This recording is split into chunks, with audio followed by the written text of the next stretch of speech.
Wakil Direktur Reserse Kriminal Umum Polda Metro Jaya AKBP Jerry Raymond Siagian ternyata sudah ditahan di tempat khusus atau Patsus Makobrimob Depok, Jawa Barat.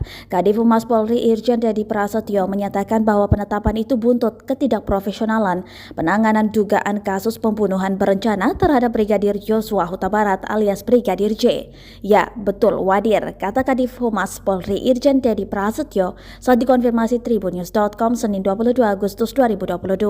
Namun demikian, Dedi tak merinci terkait sejak kapan AKBP Jerry Raymond Siagian dikurung di Patsus, termasuk perannya dalam penanganan kasus Brigadir J. Sejauh ini, kata Dedi, wadir krimum itu sudah sejak lama diamankan di Makobrimob Polri.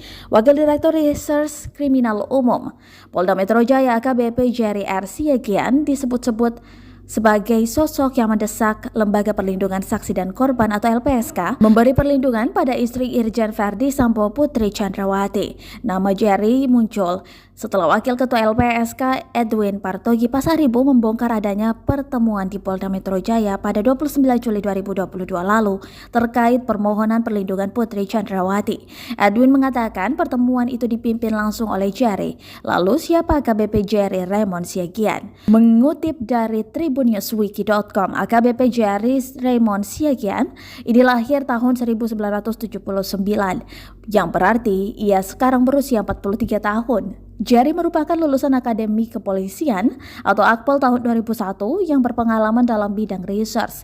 Ia menjabat sebagai Wadir Reskrimum Polda Metro Jaya sejak Juli 2021. Jerry diketahui pernah menangani sejumlah kasus besar. Pada tahun 2018, ia pernah menangani kasus penyebaran berita hoax yang dilakukan Ratna Sarumpait. Ia juga pernah menangani kasus penipuan perekrutan CPNS yang melibatkan Olivia Natania, anak penyanyi Nia Daniati. Saat ini Jerry mendekam di Makobrimob bersama 5 perwira Polri lainnya karena tersandung kasus Brigadir J. Ia ditempatkan di tempat khusus sejak Kamis 11 Agustus 2022.